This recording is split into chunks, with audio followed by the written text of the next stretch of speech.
నమస్తే, welcome to Suman TV. ఈ మధ్య కాలంలో ప్రతి ఒక్కరికి కూడా ఆరోగ్యం పట్ల శ్రద్ధ పెరిగింది. అయితే ముఖ్యంగా సౌత్ ఇండియన్స్ తీసుకునే ఫుడ్ లో రైస్ క్వాంటిటీ మాత్రం చాలా ఎక్కువగా ఉంటుంది. అది ప్రతి ఒక్కరికి తెలుసు.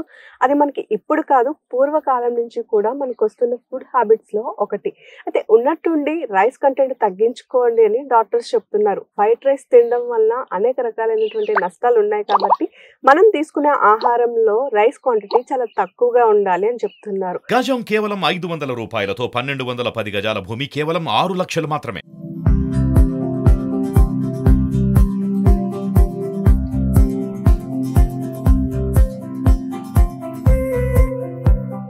దీనికి ఆల్టర్నేటివ్ ఏంటని ఆలోచిస్తే అందులో నుంచి మనకు వచ్చిందే ఈ వైట్ రైస్ కి బదులు మనకి ఆల్టర్నేటివ్ ఇంకా చాలా రైసెస్ ఉన్నాయి. దాన్ని వాడడం వల్ల అనేక హెల్త్ బెనిఫిట్స్ కూడా ఉన్నాయి అని నిపుణులు చెప్తున్నారు.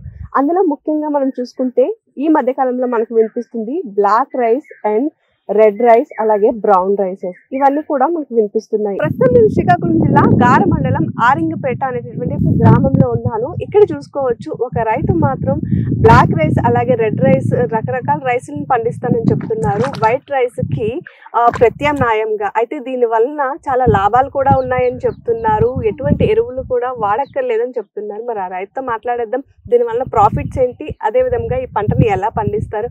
సో నమస్తే. నమస్కారం. పేరు? నా పేరు జగ్గారావు అమ్మ. జగ్గారావు గారు, సాధారణంగా రైతులందరూ కూడా మరీ ముఖ్యంగా శ్రీకాకుళం జిల్లా ఉత్తరాంధ్రలో మనం చూసుకున్నట్లయితే ఎక్కువగా వైట్ రైసే పండిస్తాం, వరిని. కానీ మీరు మాత్రం బ్లాక్ రైస్ అలాగే రెడ్ రైస్ ఇవి పండిస్తున్నారు. ఎందుకు ఇటువైపు వచ్చారు? అసలు ఇటువైపు రావాలంటే ఇప్పుడు ఎక్కువ మంది ఎడ్యుకేటర్స్ అంతాను, చదువుకున్న వాళ్ళంతాను మనం ఏంటంటే ఆరోగ్యం మీద ఎక్కువ శ్రద్ధ వహించారమ్మా. ఆ శ్రద్ధ వల్ల ఏంటంటే ఈ వెరైటీస్ కావాలని కోరుకుంటున్నారు. వాళ్ళు అడిగేటప్పుడు మనం వాళ్ళకి కావాల్సిన వెరైటీ ఇవ్వాలి కదా.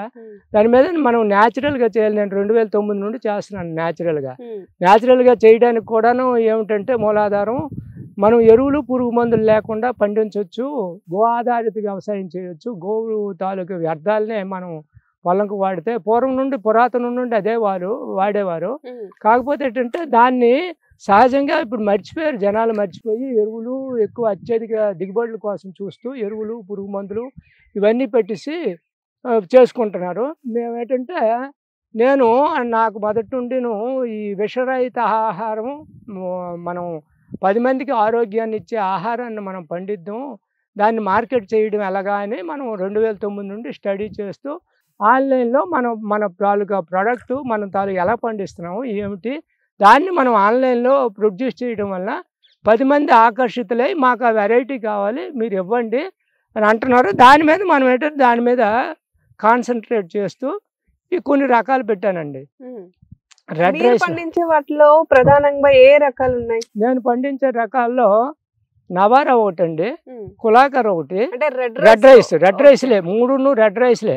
నవారా, కులాకర్రు, రక్తశాలి. ఏంటంటే రక్తం తక్కువ ఉండేవాళ్ళు, సహజంగా అది సన్నం రకం బాగుంటది, ఎర్రగా ఉంటది బియ్యం.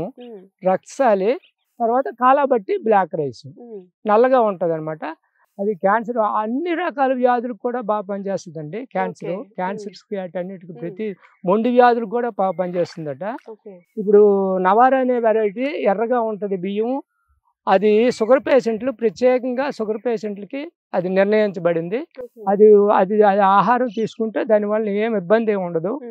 కాకపోతే ఎర్రగా ఉంటుంది అంతేగాని ఇంచుమించు మనకి 30 నుండి 40 మినిట్స్ ఇంచుమించు 1 అవర్ వరకు పడుతుందండి అది ఉడకటానికి. కాకపోతే ప్రాసెసింగ్ కూడా నైట్ మనం ప్రాసెస్ చేసుకోవాలి. రాత్రి నీళ్ళలో వేసి రాత్రి అంతా నీళ్ళలో ఉంచి తర్వాత మనం పొయ్యి మీద పెట్టి అసలులో పెట్టి చేసుకుంటే 1 గంట 40 నిమిషాల్లో మనకి అన్నం తయారవుతుంది. అన్నం తయారవు బాగా ఉడికేటప్పుడు దానిపైన తెట్టులాగా వస్తుంది అనమాట. ఆ తెట్టుని మనం వేరు చేసి అది వ్యర్థం అనమాట. మనం బెల్లం మరగబెట్టేటప్పుడు ఎలాగ బెల్లం నీళ్ళు మరగబెడితే తెట్టు ఎలాగ వస్తుంది వ్యర్థం, ఆ వ్యర్థాన్ని తీసి బయటపడేసి కాసేపు ఉన్న తర్వాత ఇంచుమించు 1 గంట 10 నిమిషాల్లో మనకి అది ఉడికిపోతుందండి. అది ఉడికిపోయిన తర్వాత దాన్ని మనం గెంజి వాడ్చుకోవాలన్నమాట. గెంజి వాడ్చుకొని ఆ గెంజిని వేస్ట్ చేయకుండా గెంజిని చల్లారిన తర్వాత మిరపకాయ తొడుములు వేసి దాని మీద పలసను బట్ట కప్పేసి ఉంచేసి ఉదయానికి రేపు తర్వాత మార్నింగ్కి ఆ గంజిని మనం వాడుకోవచ్చు. అది ప్రోబయోటిక్స్ అనేసి లాక్టోసిలోఫిలస్ బ్యాచిలస్ బాగా డెవలప్ అవుతాయి. దానివల్ల ఆ గంజి కూడా ప్రయోజనం, ఆరోగ్యానికి ప్రయోజనం. ఈ అన్నాన్ని మనం పాడే అవసరం పని లేదమ్మా. ఆ గంజి కూడా మనం ఎక్కువ మన ఆరోగ్యానికి మంచిది. ఆ గంజి కూడా ఎక్కువేం రాదు, తక్కువ వస్తుంది. ఒక మనకి 2-3 కుటుంబానికి సరిపడినట్టు వాళ్ళకి సరిపడిన గంజి వస్తుంది. అది నెక్స్ట్ రోజు మనం పాడు చేయకుండా దాన్ని మనం వాడుకుంటే చాలా బాగా పనిచేస్తుంది అనమాట. ఇది ఎక్కువ ప్రత్యేకంగా ఇలాగా 3 నెలలు వాడితే షుగర్ పూర్తిగా కంట్రోల్ అవుతుంది అనేసి చాలామంది పరిశోధన పూర్వకంగా చెప్పారు. దాని మీద మనకి వాళ్ళు ఎలా క్యాచ్ చేశారో మనల్ని పట్టుకొని వచ్చి ఇది పండించండి, నాకు ఎక్కువ డిమాండ్ కులాకర్ అనే వెరైటీ ఇప్పుడు ఎక్కువ. కులాకర్ అంటే గర్భిణీ స్త్రీలకి, బాలింతలకి న్యాచురల్ డెలివరీ వస్తుందట ఈ గర్భిణీ స్త్రీలు, బాలింతలు. ఈ కులాకర్ అనే వెరైటీ పండించమనేసి నాకు ఆర్డర్ వస్తే దానికోసం ఇప్పుడు 5 ఎకరాలు సుమారు పెట్టాను కులాకర్ అనే వెరైటీ. ఇది 120-125 రోజుల్లో వస్తుంది. మనం 3 సంవత్సరాలు బాగా కష్టపడితే కనుక ఇంకా దానికి మనం ఇంకేమి చేయక్కర్లేదు. నేలను బాగా సారవంతం అయిపోతుంది. నేలను డిస్టర్బ్ చేయకుండా ఉంటే దాని ఇష్టంగా మనకి ఏంటంటే ఓన్లీ కలుపు మాత్రం వస్తుంది. ఆ కలుపు నివారణ కోసం లైన్ సోయింగ్ పెట్టుకుంటాం.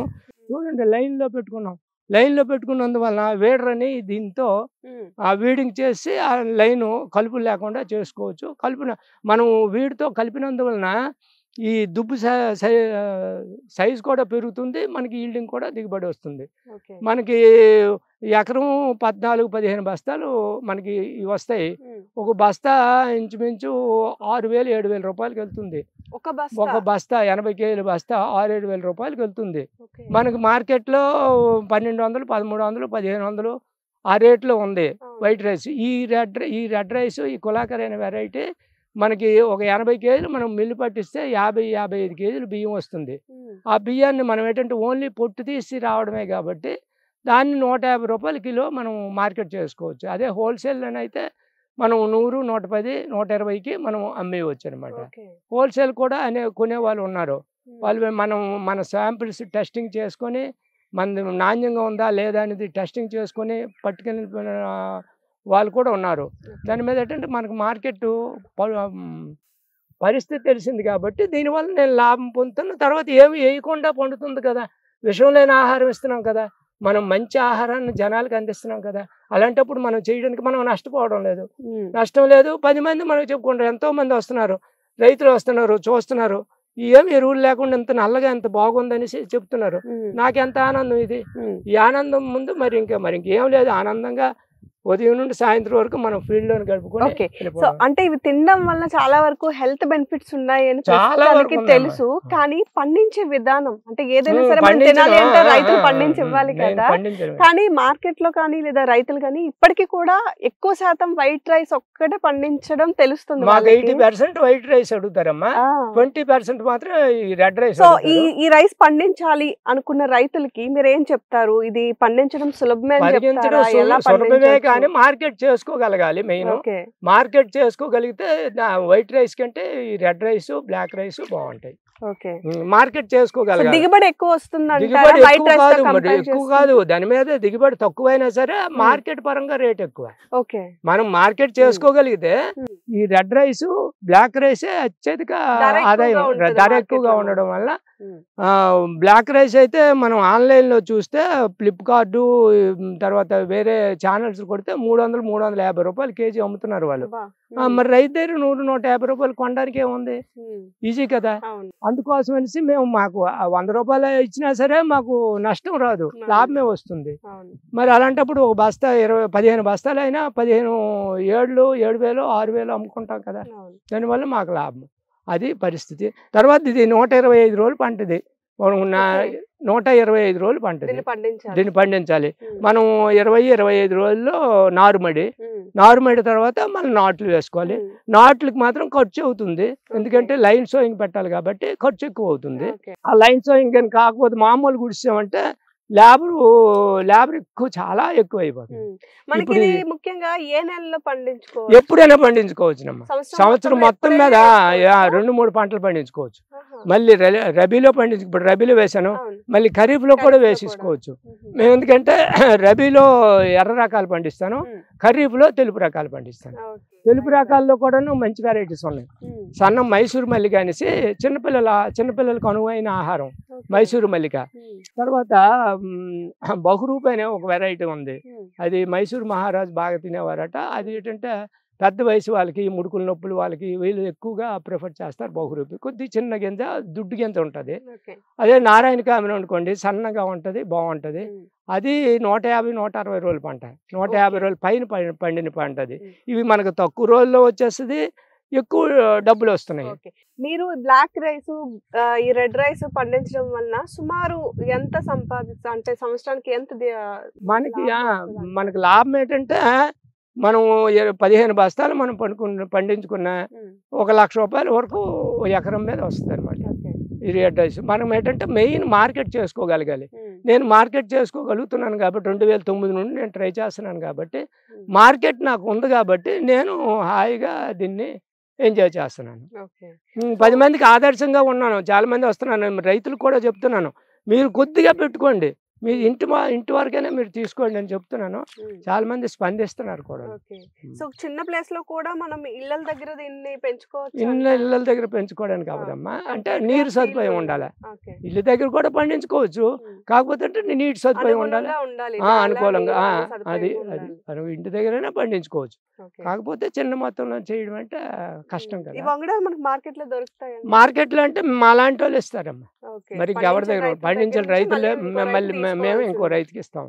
చాలా మందికి ఇస్తుంటాం. మన ఖరీఫ్లో పండించాను మైసూరు మల్లిక, దాన్ని ఇచ్చాను. కులాకర్ కూడా ఇంకోళ్ళకి ఇచ్చాను. మన రక్తశాలి, కులాకరు, కాలాబట్టి, ఇవేంటంటే ఇప్పుడు మన ఖరీఫ్లో కాలాబట్టి పండింది బ్లాక్ రైస్, నల్ల బియ్యం అనమాట. అవి విత్తనాల కోసం ఉంటుంది, మళ్ళీ నెక్స్ట్ ఇయర్ వరకు ఉంటుంది అది. ఈ వెరైటీస్ ఎవరైనా అడిగితే మనం ఈ విత్తనాలని వాళ్ళకి ఇస్తాం అనమాట, విత్తనం రూపంలో. అలాగా చాలా మంది సర్క్యులేషన్ అవుతుంది. నమస్తే. సో చూసారు కదా, సాధారణంగా హెల్తే కాదు, మనకి దిగుబడి కూడా, అంటే దిగుబడి తక్కువ వచ్చినప్పటికీ మార్కెట్లో దీనికి డిమాండ్ ఎక్కువ ఉంది కాబట్టి రైతులకి లాభాలు కూడా బాగా వస్తాయని చెప్తున్నారు. అంతేకాదు ఇప్పుడు చెప్పినట్టుగా ఎన్ని హెల్త్ ప్రాఫిట్స్ ఉన్నాయా ఈ రైస్ వలన అని పెద్ద ఆయన చెప్తూ ఉంటే నిజంగా అనిపిస్తూ ఉంది. సో రెడ్ రైస్లో కానివ్వండి, లేదా బ్లాక్ రైస్లో కానివ్వండి, మనకి చాలా రకాలైనటువంటి రైసెస్ ఉంటాయంట. సో దానివల్ల ఒక్కొక్కరికి ఒక్కొక్క రకమైనటువంటి హెల్త్ బెనిఫిట్స్ ఉంటాయని చెప్తున్నారు. కాబట్టి సో మనం తినే ఆహారంలో కాస్త వైట్ రైస్ని తగ్గించుకొని ఇలాంటి కొత్త రైస్ని యాడ్ చేసుకోవడం వలన మనకి హెల్త్ అనేటటువంటిది బాగా ఉంటుందని చెప్తున్నారు. ఈయనే కాదు, సాధారణంగా డాక్టర్స్ కూడా ఈ మధ్య మనం చూస్తున్నాం ఎక్కువగా వాటినే ప్రిఫర్ చేస్తున్నారు. సో ఇది ప్రస్తుతం ఇక్కడ ఉండేటటువంటి సిచ్యువేషన్. కెమెరా పర్సన్ వాసంతో సౌమ్య, సుమన్ టీవీ.